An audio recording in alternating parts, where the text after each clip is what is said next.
Hello my dear friends, welcome back. तो आपके practical examinations की रिगार्डिंग एक नया सर्कुलर सीबीएसई ने कल के डेट में दिया है हमें 16/6 के 2021 के डेट में। तो आप इस सर्कुलर को एक बार समझते हैं कि सर्कुलर के अंदर सीबीएसई कहना क्या चाहती है। जैसा कि आप देख सकते हैं कि ये सर्कुलर 16/6 के डेट में निकाला गया है और जिस सर्कुलर में ये बात की जा रही है कि important instruction regarding conduct of practical project internal assessment components for class 12th examination 2021 कि क्या इंपॉर्टेंट कंपोनेंट्स हैं यहाँ पे। तो जो पिछला लेटर आया था सीबीएसई का 11 फरवरी 2021 और 6 जून 2021 को, उसी को कंटिन्यूशन करते हुए ये नया लेटर आपके सामने आया, नया सर्कुलर आया है, जहाँ पे कि जो कंडक्ट ऑफ प्रैक्टिकल एग्जामिनेशंस कैसे करेंगे उसकी प्रोसेस में थोड़ा बहुत लिटिल बिट चेंजेस और कुछ सजेशंस के साथ सीबीएसई ने सर्कुलर को लाया है। Knowledge of all the schools on the further deliberations in the matter of prevailing circumstances and problem being faced by the school। जैसा कि स्कूल के सामने कुछ समस्या आ रही है। एक समस्या ये आ गई थी, students requested for the transfer of centres. मतलब स्टूडेंट्स सीबीएसई को ये कह रही है कि जी हमारा प्रैक्टिकल एग्जाम आप दूसरे स्कूल में ट्रांसफर कर दीजिए। क्यों? क्योंकि कोविड के कारण वो अपने लोकेशन, अपनी सिटी में नहीं है, उस शहर में नहीं है जहां उनका स्कूल है। लेकिन अब समस्या ये है कि vide communication dated 16 the students were allowed transfer from their schools to any other schools. तो ये उनको कहा गया था।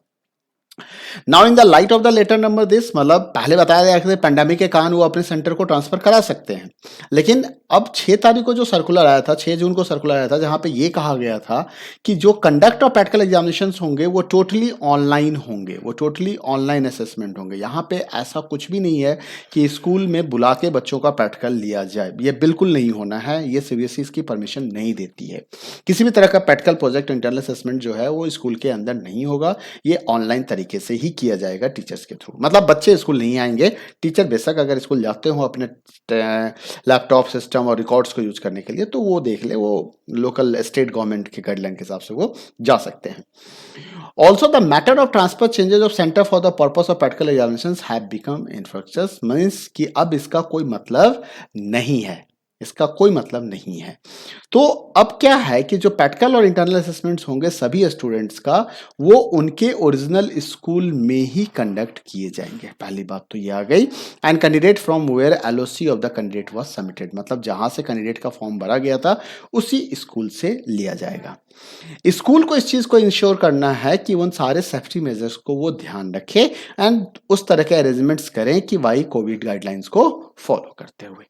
तो ये तो हो गया requested for the transfer of centre. मतलब ये जो पिछले सर्कुलर में मार्च में सर्कुलर आया था उसके हिसाब से जो बातें हुई थी कि भाई इसमें आप ट्रांसफर करा सकते हैं, तो अब इन्होंने साफ तौर पे मना कर दिया कि प्रैक्टिकल एग्जाम्स के लिए आपको ट्रांसफर कराने की रिक्वायरमेंट नहीं है, क्योंकि ये एग्जाम ही ऑनलाइन होगा, इसलिए इसका कोई मतलब नहीं बनता है। नेक्स्ट इन्होंने बताया है एब्सेंटी के regarding, students earlier remained absent, इसके बारे में इन्होंने बताया। जैसा कि पीछे भी अभी प्रॉब्लम आ रही थी एब्सेंट से स्टूडेंट्स को लेके, मेरे पास कई सारे स्टूडेंट का मैसेज आया था कि सर एब्सेंटी के ऊपर आप बताओ कि एब्सेंटी स्टूडेंट्स को कैसे मैनेज किया जाए, किस तरीके से उनका एग्जाम ले। बच्चे भी पूछ रहे थे, टीचर भी पूछ रहे थे। तो देखो जो एब्सेंट स्टूडेंट्स हैं उसकी रिगार्डिंग सीबीएसई ये कह रही है कि पिछली बार जब आपने एग्जाम कराया था तो बच्चे एब्सेंट हो गए थे। अब एब्सेंट हो गए थे तो वो एब्सेंट डायरेक्ट सीधा एब्सेंट हो गए होंगे बिना किसी रीजन का, या कोविड का केस हुआ होगा या ट्रांसफर का केस हुआ होगा जब आप प्रैक्टिकल मार्क्स ने स्कूल ने सबमिट कराया था और उसको प्रैक्टिकल मार्क्स को जब उन्होंने फाइनलाइज किया था। लेकिन online facility for uploading marks of candidate mark, लेकिन सीबीएसई ये कह रही है कि हम ऐसे कैंडिडेट के लिए भी बहुत जल्द आपको ऑनलाइन लिंक अवेलेबल कराएंगे। मतलब हम आपको ऑनलाइन लिंक देंगे जिस लिंक की मदद से आप ऐसे बच्चों को भी आप डील कर सकते हैं, ऐसे बच्चों का भी एग्जाम करा सकते हैं और उनके मार्क्स को भी दे सकते हैं। तो सभी स्कूल और विद्यार्थियों के लिए, जो भी विद्यार्थी एब्सेंट हो गए थे, जो भी स्टूडेंट, उन्हें आप परेशान होने की जरूरत नहीं है। तो उनके लिए भी सीबीएसई ने सोच रखा है। Other instructions to assist the school, देखो अब यहाँ पे कुछ और इंस्ट्रक्शन सीबीएसई ने जारी की कि practical examination in online mode. पहला चीज ये है, in respect to the all subjects whether the external examiners were appointed by the board for the conduct in the presence of external exam. मतलब जहां भी आपका एक्सटर्नल एग्जामिनर अपॉइंट है वहां पे आप एक्सटर्नल एग्जामिनर के सामने ही अपने प्रैक्टिकल, मतलब वो भी ऑनलाइन ही रहेंगे, वो नहीं आपके स्कूल में पहुंचेंगे नहीं, उन्हें भी स्कूल नहीं बुलाना है आपको। The external examiner already appointed in the respect of the particular subject. लगभग सभी स्कूल में एक्सटर्नल एग्जामिनर अपॉइंट किया जा चुका है।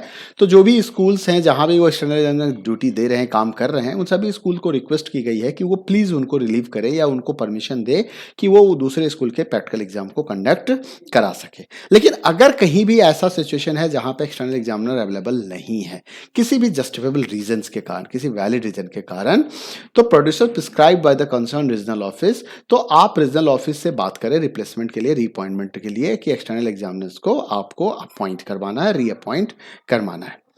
During the online practical examination, जब भी आप ऑनलाइन प्रैक्टिकल एग्जामिनेशन ले रहे हैं, स्कूल क्या करेगा, एक blank practical award list external examiner को भेजेगा। अब ये बहुत बड़ी पॉइंट आ गई कि भाई एक blank practical award list external exam को भेजा जाएगा और एक्सटर्नल एग्जामिनर क्या करेगा, उस पर मार्क्स एंटर करके वापस साइन करके वो बाय मेल स्कूल को भेज देगा। देखिए यहाँ पे सारा चीज ईमेल के थ्रू ही हो रहा है, स्कूल को भेज देगा। ठीक है, अब जो इंटरनल एग्जामिनर्स हैं वो क्या करेंगे, उस अवार्ड लिस्ट पे साइन करेंगे और अब फॉर्मेलिटीज कंप्लीट करने के बाद उसे पोर्टल पे अपलोड कर देंगे। It can be uploaded on the portal. ठीक है, और ये सारा का सारा प्रोसेस आपको 28 जून से पहले कंप्लीट कर लेना है और आपके प्रैक्टिकल्स के मार्क्स को अपलोड कर देना है। ठीक है, तो आई होप सो कि आपके समझ में आ गया होगा कि कैसे आपको प्रैक्टिकल एग्जाम कराने हैं, एक्सटर्नल से अवार्ड लिस्ट कैसे साइन कराने हैं। ठीक है, उसके बाद आ गया कि एब्सेंटी स्टूडेंट्स के लिए आप क्या करेंगे, उसके लिए भी सीबीएसई ने सर्कुलर दे दी। ट्रांसफर का कोई एप्लीकेशन अगर आया है तो आप उसको टोटली डिनाई कर सकते हैं, ऐसा कोई ट्रांसफर अलाउड नहीं है फॉर द प्रैक्टिकल एग्जामिनेशन। ठीक है, तो मिलते हैं अगले वीडियो में फिर किसी नई इंफॉर्मेशन के साथ। Thank you, bye bye, take care.